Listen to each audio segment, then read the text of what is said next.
দেশের অর্থনীতি এখন রাজনৈতিক অনিশ্চয়তা, মূল্যস্ফীতি ও বিনিয়োগ সংকটের চাপ মোকাবেলা করছে। আসন্ন জাতীয় বাজেট হবে অর্থনৈতিক স্থিতিশীলতা ফেরানোর বড় পরীক্ষা। পলিসি রিসার্চ ইনস্টিটিউট PRI আয়োজিত সেমিনারে বক্তারা বলেন, রাজনৈতিক স্থিতিশীলতার অভাবে বিনিয়োগ কমছে আর সরকারের সবচেয়ে বড় চ্যালেঞ্জ হবে অর্থনীতিকে স্থিতিশীল রাখা। দেশের সামষ্টিক অর্থনীতিতে চাপ এখনো কাটেনি। উচ্চ মূল্যস্ফীতি, জ্বালানি সংকট এবং বিনিয়োগ স্থবিরতা সহ অর্থনীতিকে স্থিতিশীল রাখাই সরকারের জন্য বড় চ্যালেঞ্জ হয়ে দাঁড়িয়েছে। চলতি অর্থবছর 2025-26-এ বার্ষিক উন্নয়ন কর্মসূচি বা এডিপি বাস্তবায়নেও ধীর গতি দেখা গেছে। জুলাই থেকে মার্চ পর্যন্ত এডিপি বাস্তবায়নের হার দাঁড়িয়েছে মাত্র 36.2%। শুধু মার্চ মাসেই এডিপি ব্যয় কমে দাঁড়িয়েছে আগের বছরের একই সময়ের তুলনায় প্রায় 6%। উৎপাদনশীলতা বাড়ানোর জন্য আমাদের কি দরকার?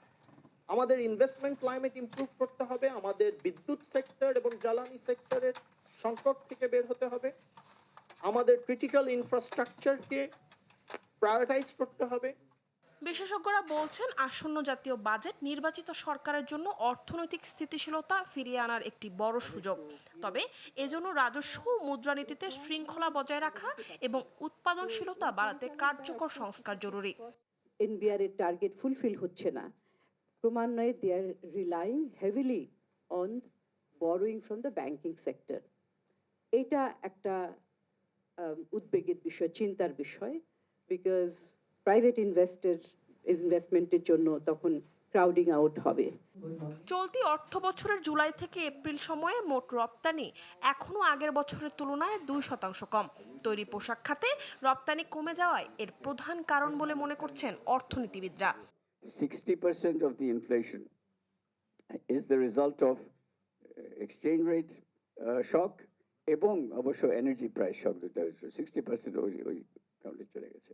সো আমাদের ট্রেড ইন্টেন্সিটি বাড়াতে হবে। বিশেষজ্ঞদের মতে, মধ্যপ্রাচ্যের ভূ রাজনৈতিক সংকট, দেশে গ্যাস ও বিদ্যুতের ঘাটতি এবং বৈশ্বিক ভোক্তা ব্যয় কমে যাওয়ার প্রভাব এখনো দেশের অর্থনীতিতে রয়ে গেছে।